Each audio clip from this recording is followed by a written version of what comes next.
Assalamualaikum warahmatullahi wabarakatuh. Alhamdulillahi rabbil alamin, wassalatu wassalamu ala asrafil anbiya'i wa mursalin Sayyidina wa maulana Muhammadin wa ala alihi wa sahbihi ajmain, amma ba'du. Alhamdulillah, puji syukur kita panjatkan kehadirat Allah subhanahu wa ta'ala, karena berkat rahmat dan hidayahnya di hari ini bertepatan dengan hari Jumat 17 Rajab 1443 Hijriah, bertepatan dengan 18 Februari 2022. Allah masih mengizinkan kita untuk kembali berkumpul bersama dalam kajian hukum privat Majelis Ta'lim Al-Mulk, kajian bulanan. Dan alhamdulillah, di tengah kondisi kota Ambon yang sementara diserang dengan kondisi COVID yang semakin merajalela, Allah masih memberikan kita kesempatan untuk berkumpul di sini dengan suasana protokol kesehatan yang tetap kita terapkan di kantor perwakilan Bank Indonesia Provinsi Maluku. Salawat dan salam kita haturkan kepada junjungan kita Nabi besar Muhammad SAW. Semoga apa yang kita lakukan akan mendapatkan syafaat olehnya di yaumil mahsyar nanti. Kita akan menjadi pengikut-pengikut yang akan bersama-sama dengan Rasulullah Muhammad SAW masuk ke surganya Allah, karena kita selalu hadir dalam kajian pengajian yang selalu dilaksanakan di sini maupun di tempat-tempat yang lain. Bapak jamaah Majelis Ta'lim Al-Mulk yang hadir di kantor perwakilan Bank Indonesia maupun yang hadir secara online melalui Zoom dan Facebook Majelis Ta'lim Al-Mulk, kita berterima kasih sekali kepada Kepala Perwakilan Bank Indonesia, Pak Bakti, dan sekaligus Ketua BNPD Maluku.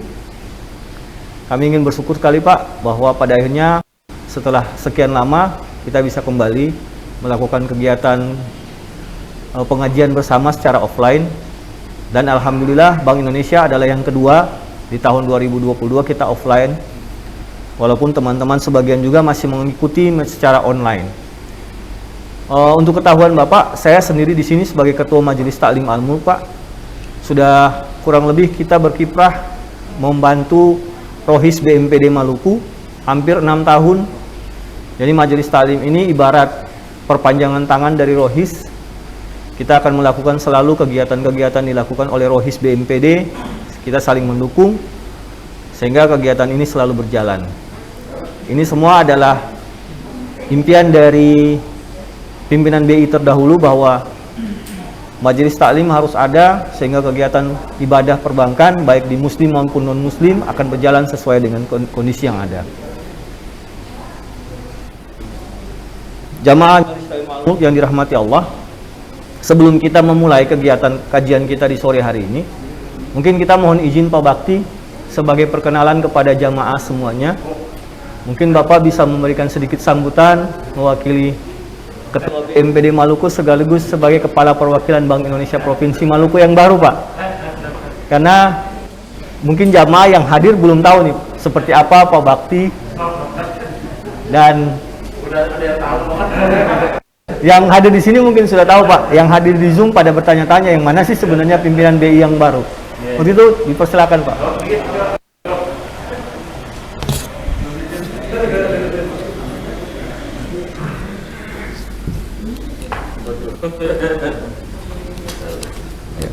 Izin Pak ya. Ya. Gimana?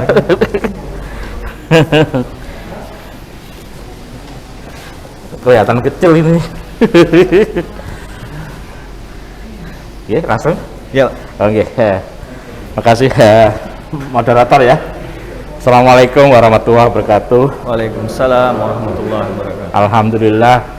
Alhamdulillahirabbil alamin, wassalatu wassalamu ala asrofil anbiya'i wal mursalin wa ala alihi washabihi ajmain, amma ba'du. Saya izin saya buka aja biar kelihatan seperti apa saya. Yeah. Terima kasih ini kesempatannya untuk diberikan kesempatan untuk memperkenalkan diri. pada waktu kemarin saya ditunjukin ada semacam apa nih pengajian itu, saya surprise sebenarnya, karena kalau di beberapa tempat termasuk di Solo ya, saya pernah dengan Pak Rizky di Cirebon, kami nggak ada majelis taklimnya, langsung dihandle oleh ya kita ada sekretariat yang menghandle, terus kalau ada kegiatan rohis ya dilaksanakan langsung. Tapi ini merupakan suatu hal yang positif, sehingga ini merupakan suatu tempat untuk silaturahmi antar kita pegawai perbankan di sisi Islam ya, supaya nanti kegiatan jamaah itu terwakili, lebih termaintain, lebih berjalan dengan baik. Dan saya berharap memang dengan adanya majelis taklim ini berarti kegiatannya harus lebih teratur, ada kegiatan yang secara berkala dilakukan sehingga semuanya memberikan nilai tambah. Karena kalau nggak ada majelis taklim, kayaknya mungkin yang ngatur juga susah gitulah. Kalau ada majelis taklim, hemat saya harusnya lebih teratur, lebih bisa rutin kita laksanakan. Dan saya mohon maaf, kemarin sebenarnya ada tawaran untuk offline semua, tapi dengan kondisi sekarang ini saya putuskan untuk sementara hibrid dulu. Mungkin 30-40 orang di sini, yang lainnya virtual, tapi insya Allah kalau kondisi memungkinkan, kondisi sudah mulai membaik, kita bisa offline semuanya. Itu yang kita harapkan. Makanya mohon kepada rekan-rekan semua dari perbankan, masuk dari BI juga, kalau boleh jaga protokol, jaga kondisi, mudah-mudahan COVID Omikron ini segera bisa berlalu di bumi Maluku, khususnya di kota Ambon. Amin. Bapak Ibu, mungkin rekan-rekan semuanya izin perkenalan juga bahwa sebelumnya saya memang sebelum ke BI Maluku, kami menjabat di BI Kota Cirebon. Kota Cirebon. Tapi sebelum Cirebon pun kami sempat di Solo, maka tadi sempat saya mungkin nggak tahu persis karena mungkin kenalannya pada waktu Jumatan Pak ya. Saya sempat di Solo sekitar tahun 2017 sampai 2020 awal. Terus 2020 awal sampai dengan 2022 awal saya di Cirebon. Nah, sekarang itu. Jadi pas Solo 2 tahun, Cirebon 2 tahun, Ambon apakah 2 tahun? Kita lihat situasi dan kondisi.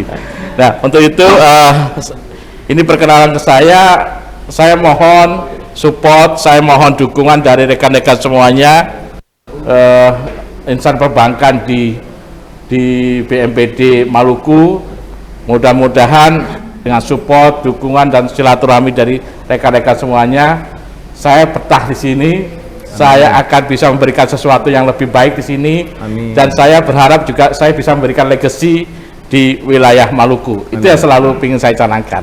Amin. Untuk itu sekali lagi terima kasih kepada teman-teman semuanya. Mudah-mudahan kegiatan Majelis Taklim Rohis Islam BMPD Maluku ini selalu dapat berjalan dengan baik.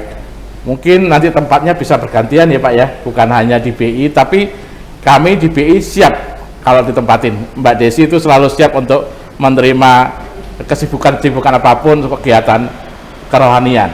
Siap. Jadi itu Bapak Ibu perkenalan saya, mohon support, mohon dukungan sehingga kami sekeluarga, kebetulan saya lagi ngajak semua keluarga, mulai dari istri, anak yang kecil ini sekolahnya juga di Ambon, tapi yang 2 mungkin sementara ikut, tapi sebenarnya sudah pada kuliah. Jadi kalau nanti sekolahnya offline, mungkin akan kembali ke Jogja dan Semarang.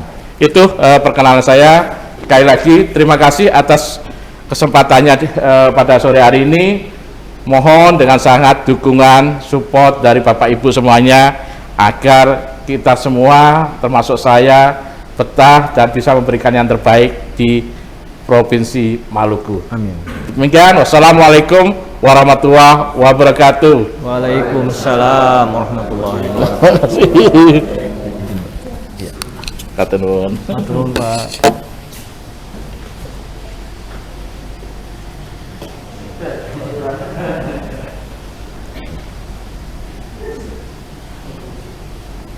Jamaah Majelis Taklim Al-Mulk yang dirahmati Allah, kita sudah mendengarkan sambutan dari Kepala Perwakilan Bank Indonesia Provinsi Maluku, Pak Bakti.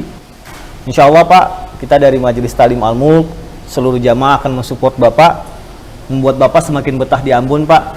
Insya Allah, seperti pimpinan BI terdahulu, semuanya pada betah di Maluku Pak. Rata-rata di atas 2 tahun bertahan di Maluku. Karena kita dari Perbankan Maluku akan memberikan yang terbaik juga untuk BI Maluku. Selanjutnya, kita lanjutkan acara kegiatan pengajian kita di sore hari ini. Kita akan dengarkan pembacaan ayat suci Al-Quran yang akan dibawakan oleh Ustadz Safril Majapahit. Insya Allah, ayat yang akan dibacakan atau surah yang akan dibacakan adalah surat Al-Furqan ayat 54 sampai dengan 55. Kepada Ustadz dipersilahkan.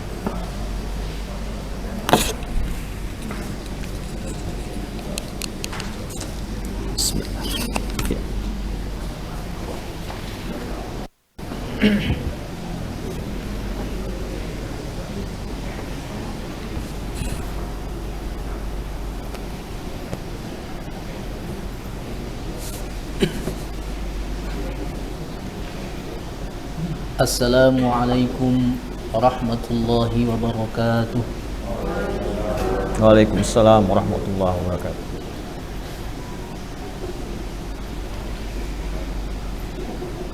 A'udzu billahi minasy syaithanir rajim.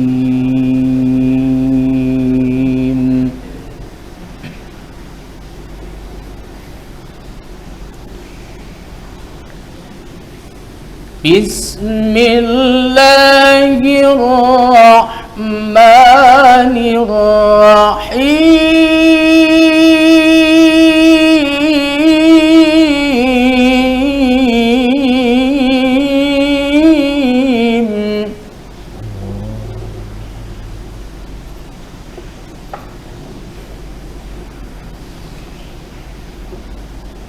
وهو الذي خلق من الماء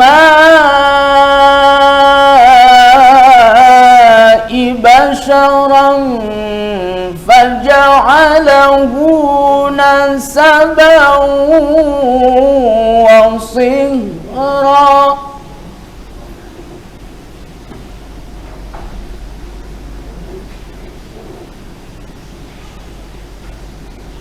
وكان ربك قديرا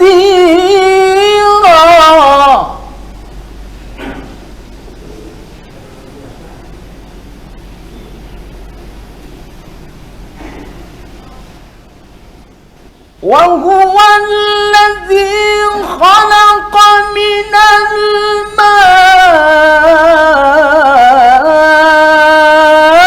بشرا فجعله نسبا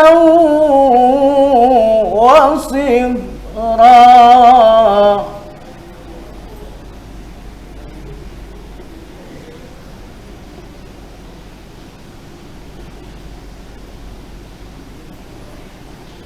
وكان ربك قديرا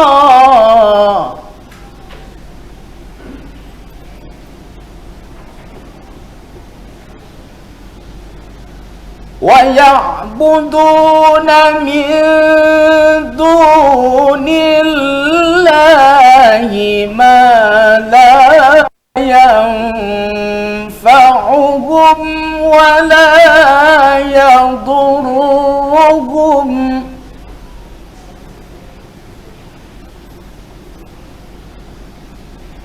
وكان الكافر على ربه ظهيرا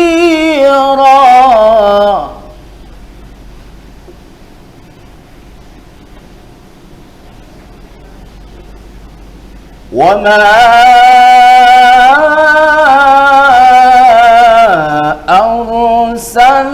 أرسلناك إلا مبشرا ونذيرا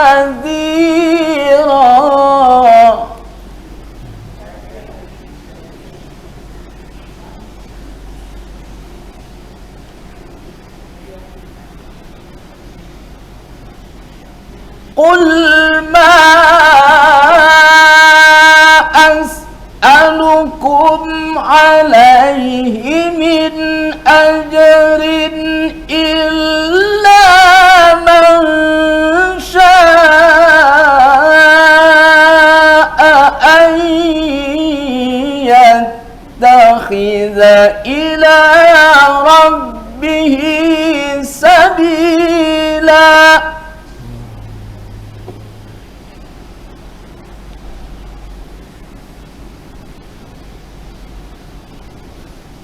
وتوكل على الحي الذي لا يموت وسبح بحمده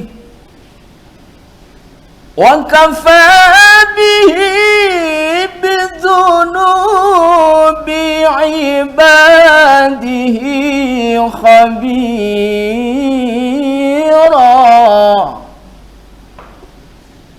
وتوكل على الحي الذي لا يموت وسبح بحمده وكفى به بذنوب عباده خبيرا صدق الله العظيم. والسلام عليكم ورحمة الله وبركاته.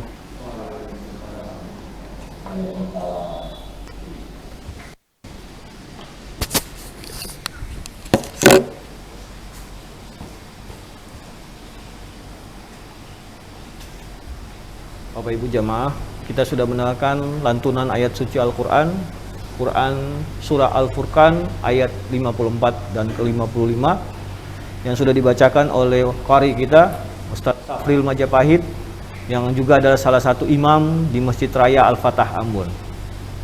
Selanjutnya kita akan masuk ke kajian kita di hari ini, di Jumat kali ini. Kita akan membahas tentang nasab atau keturunan. Nah, di minggu-minggu yang kemarin kita sudah membahas seperti apa pernikahan menurut sunnah Rasul. Setelah itu kita membahas tentang siapa-siapa saja wanita yang diharamkan kita nikahi. Kita sudah membahas juga tentang sifat-sifat yang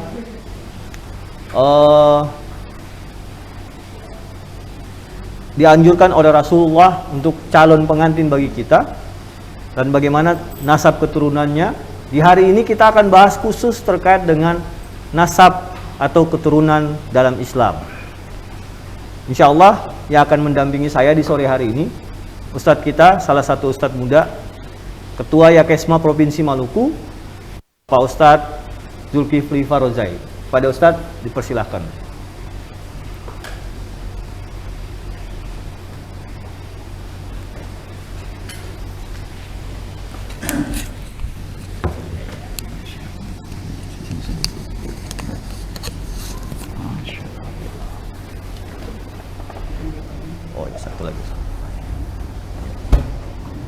Assalamualaikum Ustaz. Waalaikumsalam warahmatullahi. Mungkin Ustaz sudah mengikuti kajian kami di beberapa waktu yang lalu. Jadi di sore hari ini Ustaz kita akan membahas kembali hukum privat dalam Islam, dan kali ini kita membahas tentang nasab atau keturunan dalam Islam. Sebenarnya pengertian nasab dalam Islam itu seperti apa? Terus seberapa penting nasab bagi agama Islam, dan diatur seperti apa dalam Al-Quran, dan ada tidak jenis-jenis nasab di dalam Islam? Mungkin Ustadz bisa menjelaskan kepada kami di sore hari ini. Tafadhal Ustadz. Bismillahirrahmanirrahim. Assalamualaikum warahmatullahi ta'ala wabarakatuh. Waalaikumsalam warahmatullahi wabarakatuh. Alhamdulillah, salatu wassalamu ala rasulillah Muhammad ibn Abdillah wa ala alihi wa sahbihi wa mawalah. Ashhadu an la ilaha illallah wahdahu la syarika lah wa ashhadu anna Muhammadan abduhu wa rasuluhu la nabiyya ba'dah. Bapak Ibu sekalian yang hadir maupun yang sedang menyaksikan melalui platform Zoom, Alhamdulillah di kesempatan ini berjumpa kembali. Semoga majelis kita adalah majelis yang mendatangkan berkah, mendatangkan kebaikan, membuat kita menjadi orang-orang yang bermanfaat ilmunya di dunia dan akhirat, yang nantinya akan membantu kehidupan kita selanjutnya insyaallah. Amin. Salam taslim untuk Rasulullah SAW. Semoga kita menjadi umat yang beruntung mendapatkan syafaatnya. Para fadli dan jamaah sekalian yang kami muliakan, alhamdulillah kita pada kesempatan ini akan bicara tentang nasab. Nasab ini adalah pembicaraan yang cukup sensitif dan emosional, ya. Kenapa? Karena itu bicara tentang siapa kita. Kalau kita bicara tentang siapa kita atau akan ditanya tentang siapa kita, maka itu tentu sesuatu yang cukup private sekali, cukup pribadi, cukup emosional untuk kita semuanya. Ya, terkadang ada sejenis kebanggaan yang muncul, terkadang juga ada sedikit keminderan yang mungkin muncul. Ya, itu yang kita bahas, ya, tentang nasab. Maka dia sangat sensitif, sangat penting sekali saya rasa, dan juga dia adalah dianggap sangat penting karena agama kita Islam itu salah satu tujuan di mana agama ini membentuk dan mengatur aturan-aturannya. Salah satunya adalah hifzun nasal, atau yang dimaksud dengan di sana adalah menjaga keturunan, generasi jil ila jil. Keturunan dari waktu ke waktu itu dijaga oleh Islam, sehingga dibuatlah peraturan-peraturan dalam agama kita. Dilarang untuk zina, ya, itu adalah faktornya. Kenapa? Karena ingin menjaga keturunan kita. Kenapa kita harus menikah? Itu adalah tujuannya agar apa? Tujuannya untuk nasab kita. Nah, Bapak Ibu sekalian yang dimuliakan Allah, bicara nasab ini di dalam Al-Quran hanya terulang sebanyak 3 kali saja, ya. Tadi kita sudah dengarkan di dalam Quran surat Al-Furqan ayat 54, dibacakan oleh qari kita Ustadz Mukarram Syafril Majapahit, wa huwa alladzi khalaqa minal ma'i bashara faja'alahu nasaban wa sihra. Allah Subhanahu wa taala menciptakan manusia dari air, dari nutfah, ya, dari mani, itu bahasa kita. Faja'alahu nasaba, dan dari penciptaan itu Allah Subhanahu wa taala berikan kita nasab. Berikan kita nasab, keturunan, silsilah itu. Kemudian wasihra, dan ada juga orang-orang yang menjalin kekerabatan dengan kita karena jalur pernikahan, mama mantu, papa mantu, bahasa kita mertua, ya. Mertua kita, ya, itu menjadi keterikatan dan keterhubungan. Ini yang dimaksudkan Al-Quran di surat Al-Furqan tadi. Juga ada di surat Al-Mu'minun, fa idza nufiha fis-sur fala ansaba bainahum. Kalau sangkakala itu sudah ditiupkan oleh Allah Subhanahu wa taala, maka tidak ada lagi orang memperhatikan nasabnya. Siapa dia, siapa saya, itu tidak akan pernah lagi. Oh, itu mama saya, itu bapak saya, itu tidak akan pernah terpikirkan lagi ketika tiupan sangkakala malaikat itu dibunyikan. Juga yang terakhir di surat As-Saffat, di sana kemudian Allah Subhanahu wa taala dituding oleh orang-orang kafir tentunya bahwa memiliki keterikatan nasab dengan para jin. Nah, ini yang kemudian kalau kita melihat Al-Qur'an penyebutannya seperti itu, nasab. Nah, bagaimana nasab itu sendiri, teman-teman jamaah sekalian yang dimuliakan Allah Subhanahu wa taala? Nasab itu kalau kita tarik garis, itu bisa berarti dimaksudkan adalah silsilah kita dari generasi 1 ke atas. Itu namanya nasab, silsilah. Kalau kita, bagaimana nasabnya? Berarti yang dimaksudkan adalah silsilahnya. Fulan bin Fulan bin Fulan bin Fulan. Ya, itu nasab. Bisa juga kita tarik dia ke arah bawah. Itu adalah anak kita, cucu kita, dan cicit kita, dan seterusnya itu disebut juga nasab. Jadi dia bisa berurutan ke atas atau ke bawah. Nah, ini akan kita bahas karakternya. Setiap nasab dan pemaksudannya itu tadi, itu berbeda haknya, berbeda fungsinya di dalam al-Islam. Begitu. Dan tentunya Bapak Ibu sekalian yang dirahmati Allah Subhanahu wa taala, nasab ini sudah disadur bahasanya di dalam bahasa kita. Sudah jadi bahasa orang Indonesia juga. Nasab. Apa nasab? Keturunan, ya. Tapi dalam kaidah fikih, dalam ilmu fikih, nasab itu sebenarnya kekerabatan, ikatan, hubungan. Itu kalau secara bahasa. Kalau dalam fiqh Islam wa adillatuhu, Dr. Wahbah Zuhairi bilang nasab itu sandaran yang kokoh yang kemudian nantinya muncul kekeluargaan atau keluarga di sana. Itu yang disebut dengan nasab. Jadi dia adalah ikatan, dia adalah hubungan, dia itu keluarga sendiri, dia adalah silsilah, dan dia adalah keturunan anak kita. Itu nasab. Begitu. Nah, Bapak Ibu sekalian yang dimuliakan Allah Subhanahu wa taala, bagaimana jika seandainya nasab itu adalah silsilah? Nah, ini saya akan memberikan sedikit hal-hal yang mungkin agak sedikit sensitif di tengah-tengah kita, tapi perlu dibahas agar supaya jelas hukumnya di tengah-tengah kita semuanya. Kalau nasab itu silsilah, yang dimaksudkan adalah saya, bapak saya, kakek saya, ya, fulan bin fulan bin fulan, maka Allah Subhanahu wa taala menyinggungnya di dalam Al-Qur'an sebagai bagian daripada kekuasaannya. Kita, Bapak Ibu sekalian, jamaah, tidak pernah bisa merequest, meminta, dan kemudian menentukan di mana kita dilahirkan, turunan siapa kita kemudian nanti menjadi anak. Seperti itu, tidak pernah kita bisa minta. Kenapa saya lahir menjadi orang Bugis, atau saya lahir di tengah keluarga Jawa, atau saya lahir di Maluku, atau saya lahir di Sunda, dan seterusnya. Itu tidak pernah kita bisa minta. Kenapa saya keriting, kenapa saya lurus, kenapa saya putih, kenapa dia merah, itu tidak pernah kita bisa minta, Pak Fadli. Makanya di dalam Al-Quran disebutkan, wa min ayatihi khalqus samawati wal ard. Bagian daripada kekuasaan Allah, tanda kuasanya Allah, Allah ciptakan langit dan bumi. Lihat, setelah Allah sebutkan langit dan bumi, kemudian Allah Subhanahu wa taala bilang, waqtilafi alsinatikum wa alwanikum. Kita kemudian punya jenis-jenis sendiri.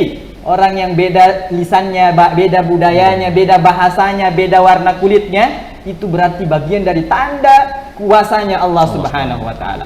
Maka catatannya, siapa yang mengingkari dirinya dilahirkan dari mana, dari turunan yang mana, dia hianati kabilahnya, dia hianati sukunya, dia tidak mau mengaku dia dari sana, berarti dia telah mengingkari keagungan kekuasaan Allah Subhanahu wa taala. Tidak boleh diingkari itu. Oh, saya Bugis, kita harus bilang kita dari Bugis. Saya Arab, saya Ajam, dan seterusnya. Itu kita tidak boleh ingkari itu. Dia bagian dari tanda kekuasaan Allah Subhanahu wa taala. Begitu. Jadi, apalagi Bapak Ibu sekalian, kita di Indonesia ini luar biasa. Ya. Kita punya, menurut data BPS di tahun 2010, sudah 12 tahun yang lalu. Sudah ketinggalan banget datanya, Pak. Mohon maaf ya. Kita punya 1.300 suku. Kemendikbud ya bilang kita punya 718 bahasa Indonesia, ya. Dan uniknya sekali Indonesia itu, dari namanya saja kita tahu dia suku mana. Dari namanya saja. Andi, Alfian, Baco, begitu ya. Daeng, Tatompo, oh kita tahu, oh Bugis. Laode Arifin, tahu sudah kita. Oh, Laode Arifin, Sulawesi Tenggara. Pak Fadli Ko-nya udah ketahuan tuh. Dari mana itu? Ketahuan dia. Apalagi yang belum disebut ya. Sampulawa, oh kita udah tahu itu. Makatita, ya, Sopaheluakan, ya. Kita tahu semua dari namanya saja, kita tahu dia dari sana tuh. Ya. Atau Soeharto yang ada begitunya ya. Atau Acep Nur Macep begitu ya. Jajang Nur Jaman begitu. Itu kita tahu sudah Indonesia itu. Dari namanya saja. Dan itu tanda kebesaran Allah Subhanahu wa taala. Tanda kebesaran Allah. Siapa mengingkarinya, dia mengingkari kekuasaan Allah Subhanahu wa taala, ibarat dia mengingkari terjadinya penciptaan langit dan bumi. Masya Allah. Ini catatan. Kalau kita maksudkan nasab itu adalah silsilah, Bapak Ibu sekalian yang dimuliakan Allah, orang Arab adalah orang yang paling punya konsentrasi terhadap nasab itu. Dia punya catatan dan kemudian pengetahuan tentang nasab itu sangat detail. Bahkan untuk orang Arab, kuda saja punya nasab. Kuda. Untuk menentukan kuda perang yang baik, cari silsilahnya. Saya kemudian menemukan kembali Pak Fadli, orang Jepang juga untuk menentukan kadar daging yang baik itu, ya, dari sapi yang baik itu ada silsilahnya. Silsilah, ketika dia jadi daging yang sudah di supermarket begitu, ada catatan silsilah sapi. Nah, jangan sampai kita kalah dari sapi dan kuda. tidak tahu. Tidak bisa kita menguraikan nama bapak saya, nama kakek saya. Zulkifli Habrin Bacokamba Farojai Daeng Patompo. Itu nama saya. Dari silsilah yang sangat jauh. Nah, Bapak silakan namanya. Silakan cari. Dan kemudian itu diwariskan secara turun-temurun tanpa melalui catatan. Dia hanya lisan ke lisan. Tapi orang sudah tahu, oh kita itu lahir dari sini. Ya. Ada yang lahir di Batu, makanya dikasih nama dia Batu. Marganya jadi marga Batu. Ya. Ada yang hobi makan baje di Bugis sana, dikasih nama Farojai itu. Ya. Allah Ta'ala alam. Tapi kemudian Bapak Ibu sekalian, silsilah itu, nasab itu kemudian diikat oleh Islam dengan hukum adamut ta'assub wa tarkul mabadi al-islami. Tidak boleh kita fanatik terhadap silsilah itu, tidak boleh kita fanatik. Fanatik itu apa ya? Membela ataupun menggandrunginya atau membangga-banggakannya atau bahkan sampai pada situasi kesombongan. Itu tidak boleh seperti itu. Karena apa? Dikatakan dalam sebuah hadis Rasulullah SAW bersabda dari Abu Dawud, "Laisa minna man da'a ala asabiyah." Bukan bagian daripada kami umat Nabi yang menyeru pada asabiyah, kepada fanatisme kesukuan. Bukan gitu. Oh beta Ambon begitu. Kalau di Bugis itu Ewako gitu ya. Itu ada manda'a ila asabiyah, yang fanatisme berlebihan yang kemudian mendatangkan kepada kesombongan itu diharamkan dalam Islam, bahkan disebut laisa minna, bukan umat Muhammad sallallahu alaihi wasallam. Wa man qatala ala asabiyah, siapa yang berperang karena fanatisme kesukuan. Ini banyak terjadi di tengah-tengah kita, ya. Berperang karena fanatisme kesukuan. Oh, dia ganggu kita punya suku, padahal dia tidak tahu sukunya itu lagi dalam keadaan bersalah. Begitu. Ada sesuatu yang bermasalah yang harusnya dia tidak harus bela di sana. Nah, ini laisa minna, bukan umat Muhammad sallallahu alaihi wasallam. Aw man mata min ajli asabiyah, dia mati dalam keadaan membela fanatisme kesukuannya, itu bukan umat Muhammad sallallahu alaihi wasallam. Nauzubillah. Jadi silsilah itu fungsinya apa? Nanti kita lihat. Oh, kita bisa mengurainya. Lalu kalau bukan untuk kebanggaan, lalu untuk apa itu? Nah, Bapak Ibu sekalian yang dirahmati Allah Subhanahu wa taala, silsilah itu bukan dimaksudkan oleh agama kita sebagai kebanggaan, bukan. Ya. Silsilah itu dimaksudkan oleh agama kita sebagai tanggung jawab. Karena apa Bapak Ibu?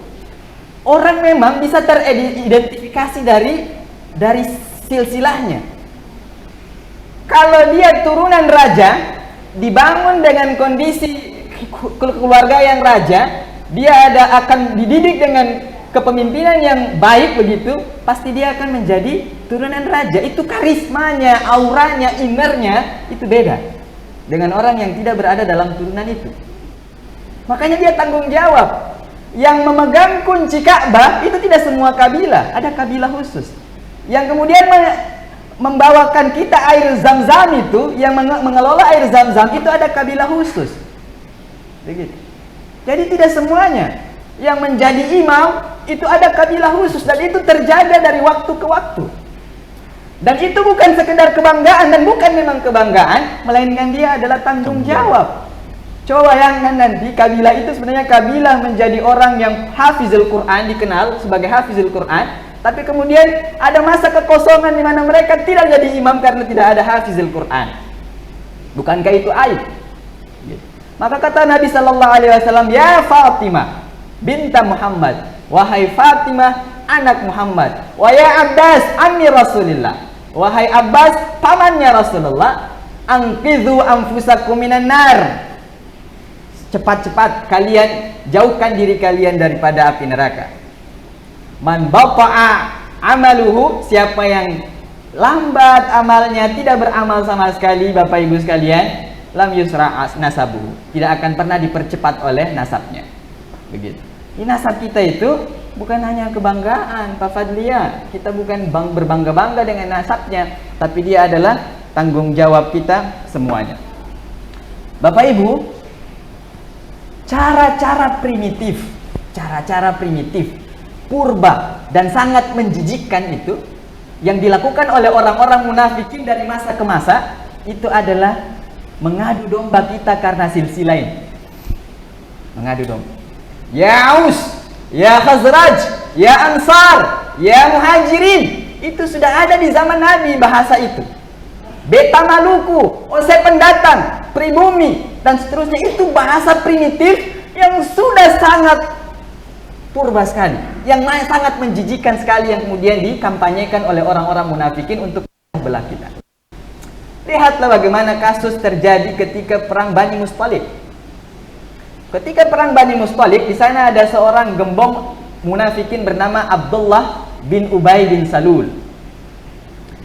Bani Mustalik ini peperangan karena mereka mengkhianati Rasulullah dan orang Muslim ketika perang Uhud, sehingga mereka diperangi kembali. Setelah peperangan Bani Mustalik, karena sangat panasnya cuaca pada saat itu dan hanya ada satu sumur saja, orang-orang berdesakan antri untuk ambil minum. Umar bin Khattab punya orang sewaan, ya. Umar bin Khattab punya orang sewaan, namanya adalah Jahjah, ya. Dan kemudian dia datang dari kalangan Muhajirin. Dan ada namanya juga Sinan Al-Juhaini, dia datang dari kalangan Ansar. Nah, orang sewaan daripada Umar bin Khattab ini berdesak-desakan dengan sahabat daripada Ansar, yaitu Al-Juhaini tadi itu, dan kemudian sampai berkelahi. Berkelahi dan kemudian mereka berteriak, "Ya Muhajirin!" Maksudnya apa? Orang Muhajirin, lihat beta ya dong, kasih susah beta. Lihat ini, mereka susah, kasih susah kita. Begitu. Oh, Juhaini juga teriak, "Ya Ansar!" Akhirnya bangkitlah kesukuan itu. Apa maksudnya ya Muhajirin, ya Ansar, Bapak Ibu sekalian? Hei, pribumi, hei, pendatang. Itu maksudnya Ansar dan Muhajirin. Itu maksudnya. Oh, saya bukan orang sini. Begitu. Itu maksudnya. Nah, itu primitif sekali itu yang terjadi di zaman-zaman dahulu dan itu terus digaungkan sampai zaman sekarang. Sehingga apa?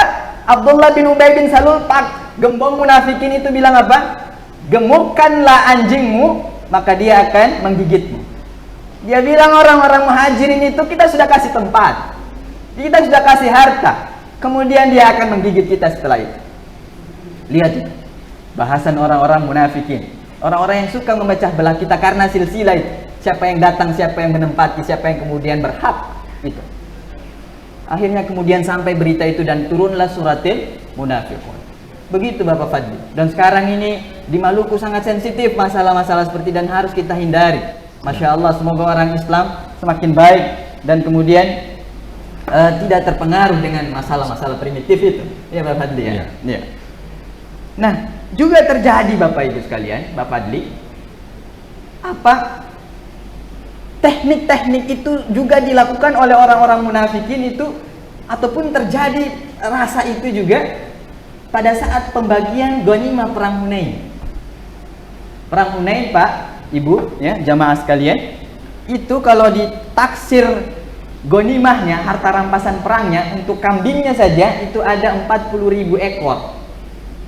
Ontanya ada 25.000 ekor dan peraknya itu ada 40.000 ukiah.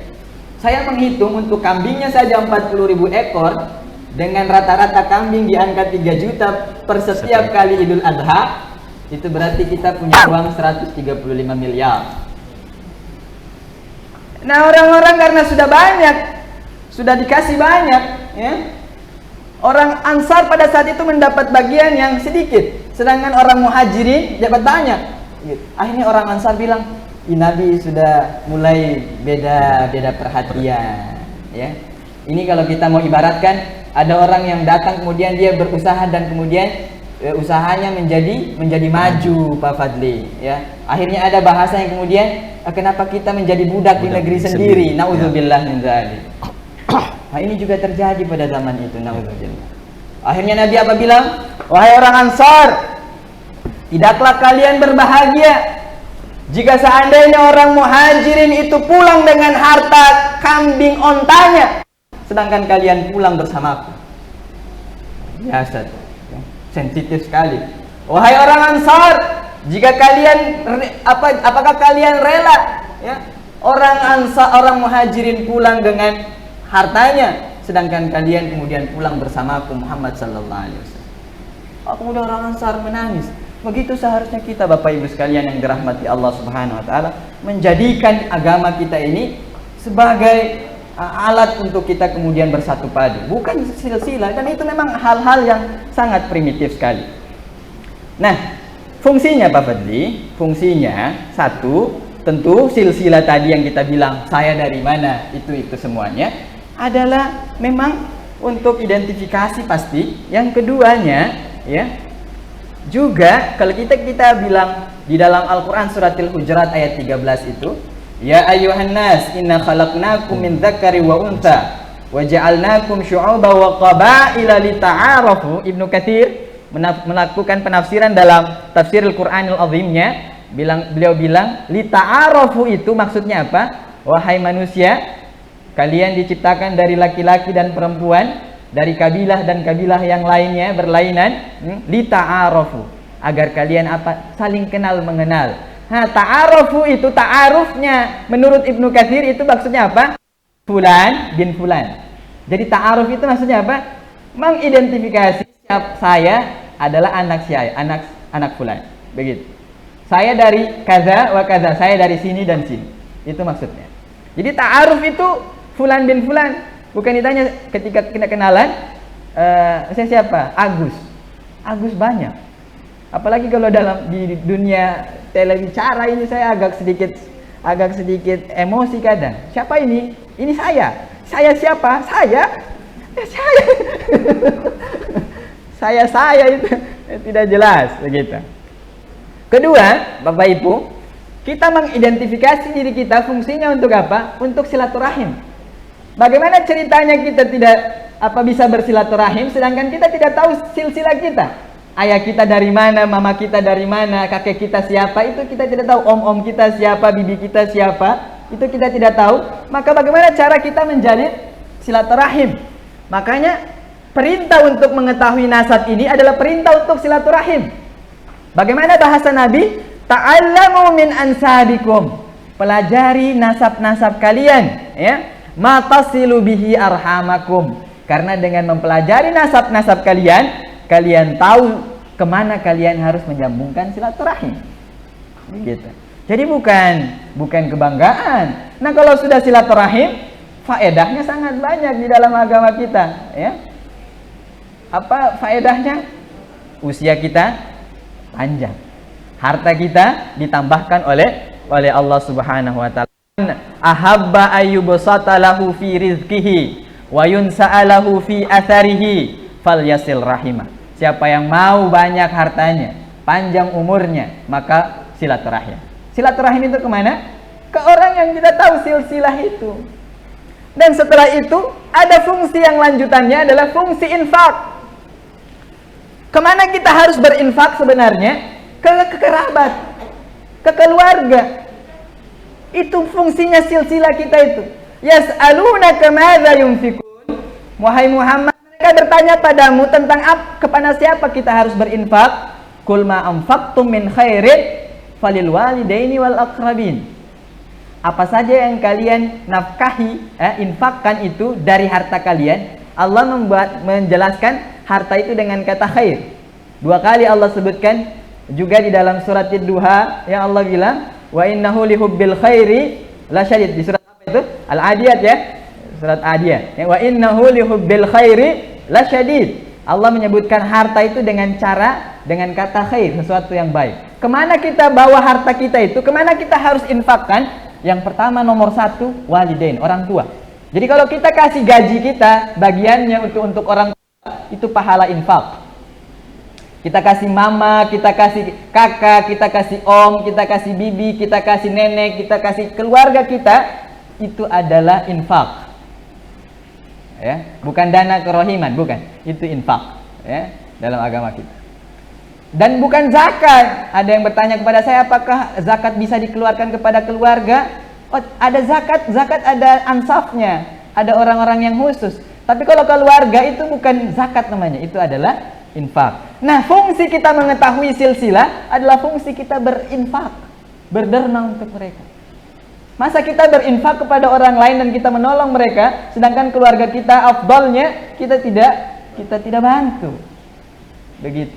Makanya kenapa takaran zakat itu sangat kecil dalam agama kita, sedangkan infak itu tidak ada batasannya. Begitu. Karena keluarga kita boleh dikasih berapa saja, sedangkan zakat ini hanya bagian kecil saja dari harta kita. Nah, itu fungsi ketiganya. Dan terakhir, ya, ini saya rasa sudah dibahas di pertemuan karena sudah pernah ada bahasan tentang menikah. Nah, fungsi silsilah kita, fungsi nasab kita yang kita maksudkan adalah silsilah, itu adalah fungsi marital. Agar kita tahu siapa yang boleh nikah dengan kita, atau yang bisa atau tidak bisa nikah dengan kita. Jangan sampai kita nikah dengan tompung bibi. Wow, karena bibi dia baby face. Baby face kah baby face, ya? Pak Jalal, ya. Baby face, ya, katong sudah suka dengan bibi, begitu. Nah, fungsi mengetahui silsilah itu fungsi marital, fungsi agar kita tahu siapa yang boleh dinikahi, siapa yang tidak boleh dinikahi. Hurrimat alaikum ummahatukum, tidak boleh nikah mama. Wa banatukum, anak perempuan, tidak boleh. Wa akhawatukum, saudari perempuan, tidak boleh, ya. Wa khalatukum, bibi, tidak boleh, ya. Wa ammatukum, bibi dari ayah atau bibi dari ibu, tidak boleh, ya. Wa banatul katong ponakan, tidak boleh. Wa banatul ponakan juga dari saudari perempuan, tidak boleh, begitu. Jadi yang tidak boleh itu harus ketahuan. Yang boleh selain itu berarti boleh. Selain itu berarti boleh. Berarti kalau katong nikah sepupu bisa tidak? Ada tidak disebutkan sepupu? Nah, di Maluku atau di daerah tertentu itu sepupu tidak ada satu pemahaman tidak boleh menikahi sepupu. Saya menduga itu bukan pengharaman, tapi justru pada keafdolan, keistimewaan atau sesuatu yang berbahaya yang muncul darinya. Karena kalau sepupu mungkin saja tingkat kecerdasannya terbatas, Pak Fadli, ya gitu. Jadi untuk agar supaya anak kita ini produk unggulan, ya, bibitnya dari bibit yang ini yang beda, maka carilah pasangan yang bukan dari darah yang sama, begitu. Nah, ini fungsinya, fungsi daripada kita mengetahui silsilah kita. Di titik ini Pak Fadli saya rasa itu dulu, bahwa dia adalah fungsi marital, fungsi bukan fungsi untuk kebanggaan dan seterusnya yang tadi kita sebutkan. Nanti kita akan bahas lagi bagaimana maksudnya itu nasab adalah keturunan. Dia adalah anak dan ke bawah. Begitu. Fadal. Baik. Kalau kita bahas yang tadi sampai beberapa hal terkait dengan nasab. Memang yang paling sering terjadi itu kebanggaan terhadap atau fanatisme kita terhadap nasab kita sendiri. Kadang kan bahkan di daerah tertentu ada aturan yang bilang bahwa kalau saya bukan keturunan raja, saya boleh kawin dengan anak raja. Iya. Sebaliknya, ada di daerah tertentu yang kayak tadi Ustaz bilang, sepupu tidak boleh kawin dengan sepupu.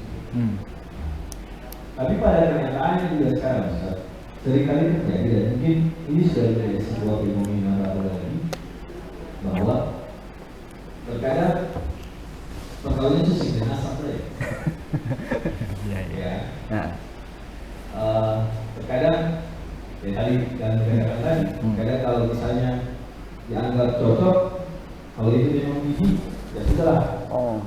Selama masih bisa dianggap benar, laksanakan. Apalagi kalau bilang biji itu hitungannya sudah diketujuh ke dalam bukan hitungannya jadi satu tahun satu tiga. Padahal sebenarnya agama bilang biji sampai ke atas maupun ke bawah itu tidak boleh. Nanti baru pakai dalil-dalil mengatakan bahwa kalau bibi mau dinikahi itu dengan alasan bla bla bla. Inilah yang sering terjadi. Nah, terus bagaimana caranya Ustaz? Kita juga menghilangkan rasa fanatisme kita terhadap nasab kita atau keturunan kita. Dan ini yang terjadi fenomena ini ada di Maluku juga. Kadang ada, ya mohon maaf, ada marga-marga tertentu atau ada keluarga-keluarga tertentu yang merasa bahwa mereka tuh luar biasa, sehingga tidak sembarang orang bisa mendekati atau bisa menikah dengan mereka. Bagaimana Ustaz? Siap. Iya. Jadi nasab ini kalau kita dekatkan dengan bicara keturunan, ya, maka nanti akan kita dapatkan bahwa hak daripada nasab yang dimaksudkan adalah keturunan adalah hak perwalian dan pernikahan. Ketika kita bilang hak perwalian dan pernikahan, yang boleh diminta dan harus ada ridhonya itu ada 3 sektor. Calon mempelai perempuan harus ridho dia. Kita jodohkan dia, itu jodoh bukan berarti dipaksakan. Ditanya dia suka tidak. Jangan sampai hidungnya ada satu bocor, satu yang bocor. Gitu.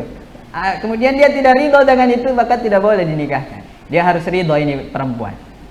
Calon laki-laki, dia harus ditanya, dia harus nazar terhadap wanitanya. Kalau dia bercadar harus dibukakan cadarnya. Dilihat, oh, bibirnya cukup, ya. Hidungnya cukup, matanya cukup, dia harus ridho.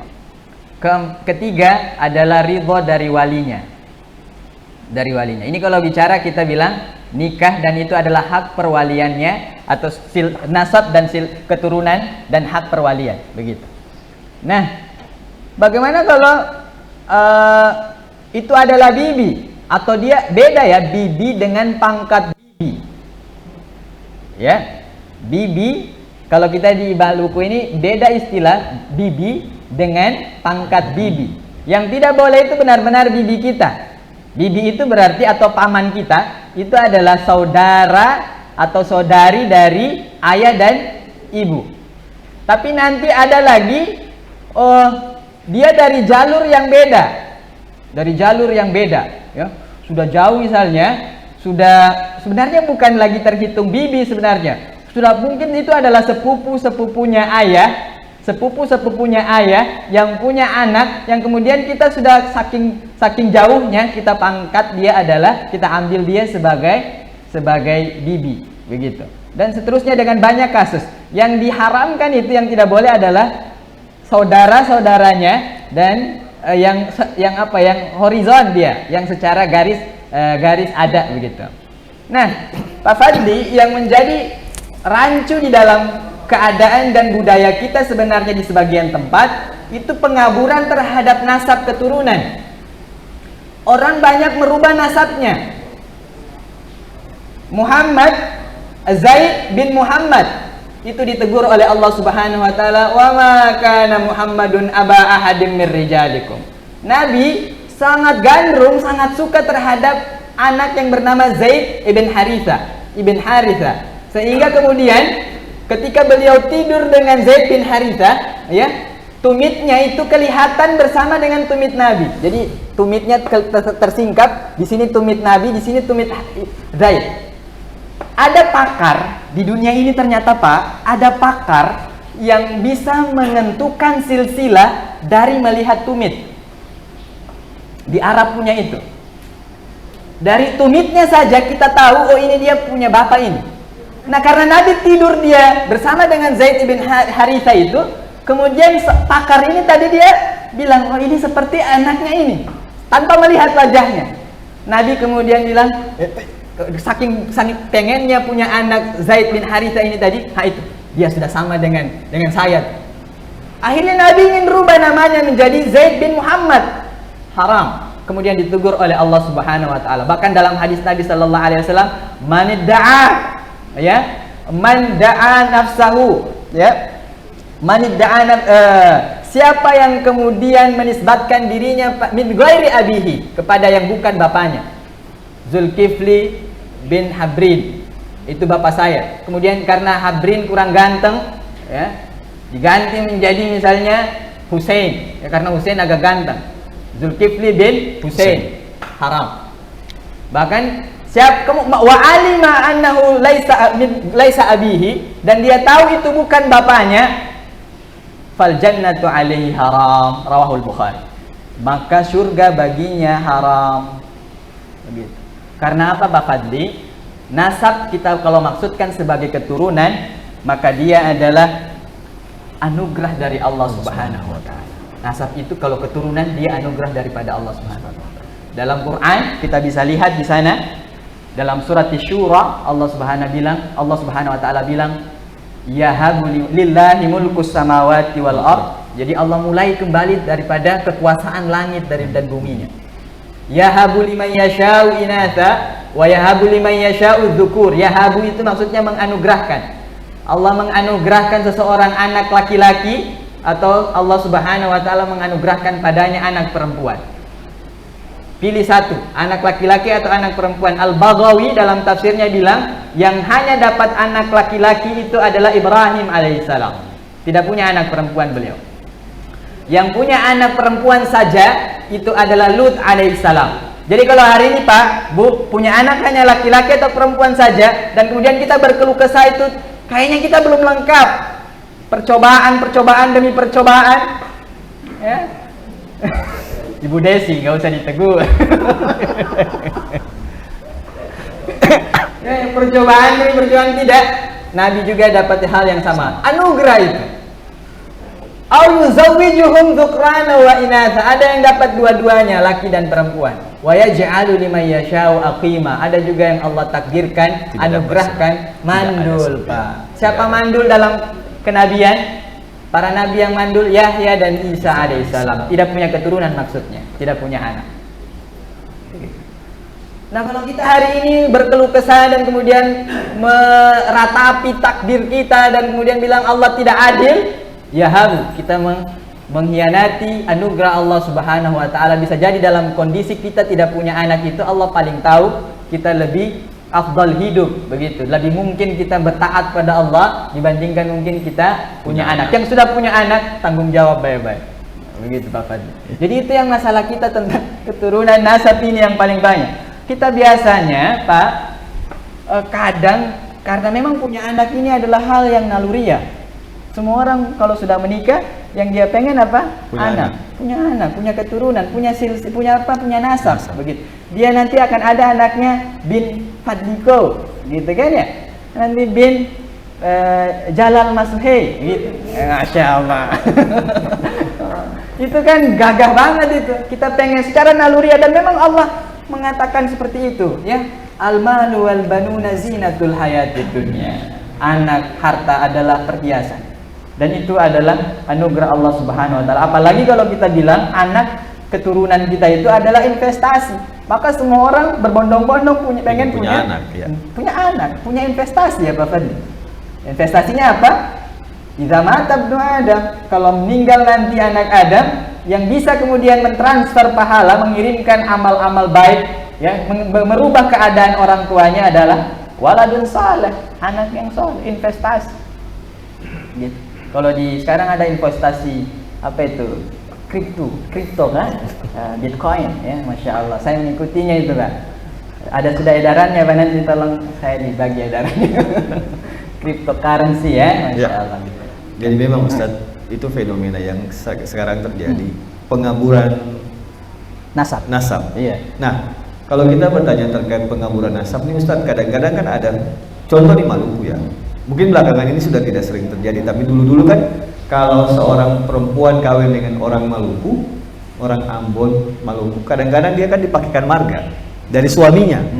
Contoh misalnya kawin dengan saya, istrinya dikasihkan nama pakai margaku di belakang. Marga orang tuanya dihilangkan. Masya Allah. Kadang-kadang kan begitu Ustaz.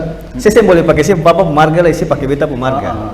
Padahal sebenarnya secara hukum Islam tadi Ustaz menjelaskan itu tidak boleh ya. Iya. Bagaimana Ustaz? Siap. Arkan biasa kita bilang. Iya. Wah, tradisi itu. Bapak Ibu, statusnya tentu berbeda-beda. Saya punya guru almarhum, ahli di usul fikih, Dr. Taufik Al-Hulaimi rahimahullah, pernah bercerita ataupun menjelaskan tentang nasab seorang istri. Biasa di perkantoran begitu, istri biasa tidak bilang lagi nama bapaknya, tapi dilekatkan dengan nama suaminya. Begitu. Nah, ini pernah dibahas oleh guru saya. Begini, mengaburkan nasab yang kita maksudkan adalah menghilangkan identifikasi seorang anak. Berarti dia nanti akan kalau menikah itu, ya, sudah bukan lagi binti bapaknya, tapi binti orang yang mengadopsinya. Nah, itu haram. Ada juga kasus Pak, dia memang kita temukan di jalan. Ini kan banyak orang abortus. Dia lempar mungkin di depan terminal Waihaong, kita temukan tidak teridentifikasi siapa bapaknya, siapa mamanya, siapa fulan, maka itu dianggap ud'uhum li abaihim, ya, panggil mereka dengan nama bapak mereka. Kalau tidak ketemu bapak mereka, berarti dia dilekatkan dengan saudara-saudaranya, ya. Jadi yang menemukannya atau mawalihim atau paman-pamannya. Jadi yang dalam klaster seperti ini dan sudah diusahakan tidak dapat lagi, maka ada toleransinya. Begitu. Ini siapa mau dikasih bin siapa ini? Bin Waihao, kan nggak mungkin. Ya, binti terminal Waihao, kan? Ketika nanti nikah, saya nikahkan engkau dengan anak saya, ya. Binti, ya, fulana binti terminal Waihao, kan nggak ketemu. Maka itu dilekatkan dengan orang yang menemukan. Nah, ini ada pengkhususan di dalam teknik yang seperti ini. Kalau untuk kasus istri yang menisbatkan ke nama suaminya, jika seandainya itu dianggap budaya dan bukan menghilangkan identifikasi, maka boleh. Itu kata guru saya. Saya Pak Jalal punya istri, nanti nama istrinya Maryam, ya. Sudah Maryam, Pak? Ada yang? Belum ada yang Maryam, Pak? Cari yang Maryam. Oh. Bahaya nih, Pak. Ini ada zoom di mana. Maka kalau itu bukan menghilangkan identitasnya, bintinya itu tadi, maka itu dalam kondisi yang tidak mengapa, Pak Fadli. Itu kata guru saya. Jadi urf kita itu keadaan kita memanggil istri kita atau menamakan istri kita dengan menggunakan nama suaminya di belakang, urf itu sudah dimengerti oleh orang lain bahwa nama di belakangnya itu bukan nama bapaknya tapi nama suaminya. Maka kalau orang sudah tahu itu bukan nama bapaknya tapi nama suaminya, kebudayaan, kebiasaan, keadaan itu dianggap tidak mengapa. Tapi kalau dia dianggap untuk menghilangkan identifikasi dirinya, siapa dia, dari kabilah mana, dari suku apa, bahkan tidak jelas dia punya asal usul, gara-gara merubah itu tadi, maka itu yang diharamkan. Ada tradisi, Pak, di kita di sini menjual anak. Kalau anaknya sakit-sakitan, ya Ustadz ya, anaknya sakit-sakitan, itu biasanya keluarganya beli dengan harga recehan supaya kemudian nanti tidak sakit. Tentu ini kita tidak bicara tentang sakitnya pengaruh sakit dan seterusnya, itu dari sisi Allah Subhanahu wa taala. Kita bicara tentang tradisinya. Selama tradisi itu tidak merubah identifikasi dan hanya bayaran yang kemudian bukan jualan yang seperti kita transaksi jual beli, maka itu tidak mengapa. Oh, memang bapaknya masih itu. Kita hanya kemudian memberikan semacam upah begitu, ya, agar supaya ya syarat-syarat tertentu lah, ya. Begitu Pak Fadli. Jadi yang haram seperti itu Pak Fadli dan jamaah sekalian. Maka yang boleh mungkin kalau kita temu anak, ya, Masya Allah, ketemu anak dan tidak kita identifikasi, tidak tahu siapa orang tuanya, maka itu pun dalam keadaan Al-Quran bilang ud'uhum li abaihim huwa aqsatu indallah. Panggil dia dengan nama ayahnya, itu lebih adil, lebih baik di sisi Allah Subhanahu wa taala. Berarti kalau adopsi anak merubah tidak boleh Ustaz ya? Ya, kalau ada orang kan yang kadang-kadang adopsi anak, dia pakai nama orang tua adopsinya. Ya, kalau itu menghilangkan identifikasi, maka itu haram. Karena apa? Terjadi adopsi ini kayak di drama Korea, Pak. Dia nikah dengan saudara senasabnya yang sebenarnya. Karena dia diadopsi dan kemudian dirubah namanya, di pertemuan remajanya dengan bertemu dengan wanita, kemudian nikah padahal itu adalah senasab. Ya. Nah, itu haram. Akhirnya yang rugi siapa? Kenapa zina diharamkan? Karena kehilangan identifikasi kita. Anak itu tadi dinisbatkan ke ibunya. Bapaknya tidak bisa lagi memberikan wali padanya. Bahkan dalam madhab Syafi'i, bapaknya boleh menikah dari anak hasil zina dengan wanita lainnya. Kan hancur ini kalau terjadi. Maka kenapa ada pernikahan dalam Islam, ada nasab dalam Islam, begitu. Nah, ini yang dimaksudkan. Sehingga merubah-rubah nasab dan mengabur-ngaburkannya, kemudian menjadi kebiasaan-kebiasaan yang dibebaskan begitu saja. Ini menjadi bumerang bagi kita yang kemudian tadi, kenapa agama kita punya syariat itu hifzun nasal, untuk kita punya nasab keturunan ini jelas. Ya. Gitu Pak. Baik Ustaz. Jamaah Majelis Taklim Al-Mulk yang dirahmati Allah. sebenarnya pembicaraan terkait nasab ini masih cukup panjang, Ustaz ya. Panjang. Mungkin tidak cukup sekali aja pertemuan karena masih banyak hal yang akan kita bahas sebenarnya terkait dengan nasab. Seperti yang mungkin Ustaz masih jelaskan mengenai keturunan, masih terkait dengan bagaimana kalau tiba-tiba seorang anak yang ya mungkin karena orang tuanya emosi diusir, dihilang, saya nggak usah pakai marga ini lagi. Nah tiba-tiba anak itu melakukan hal itu, nasabnya dihilangkan, dia sudah beta tidak pakai lagi sampai orang tuanya meninggal, dan ketika orang tuanya sudah meninggal baru dia mau minta maaf, orang tuanya tidak memaafkan, sementara dia sudah menghilangkan nasab dari itu bagaimana? Kan masih banyak, jadi masih banyak hal yang akan kita bahas. Namun kita juga dibatasi dengan waktu karena kita sudah harus sholat maghrib.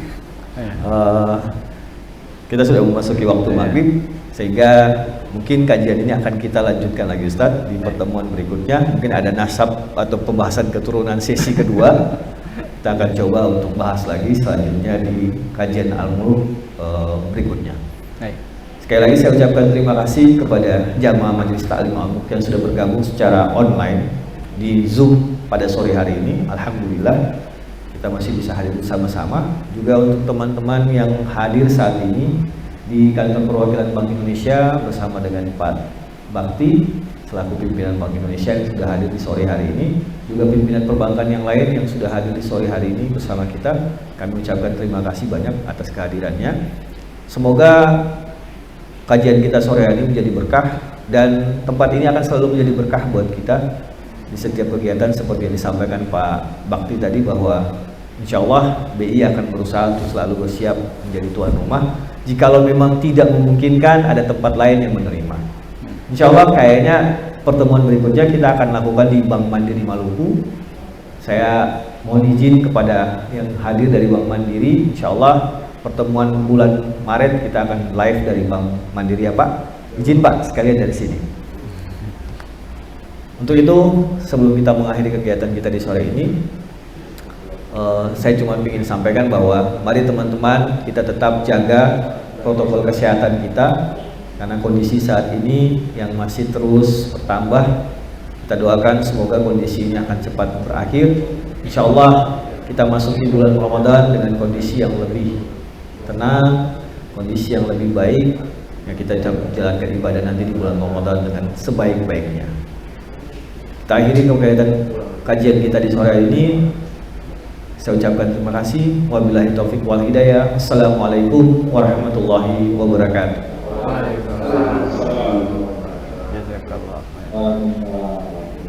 Belum selesai, masih ada pertanyaan.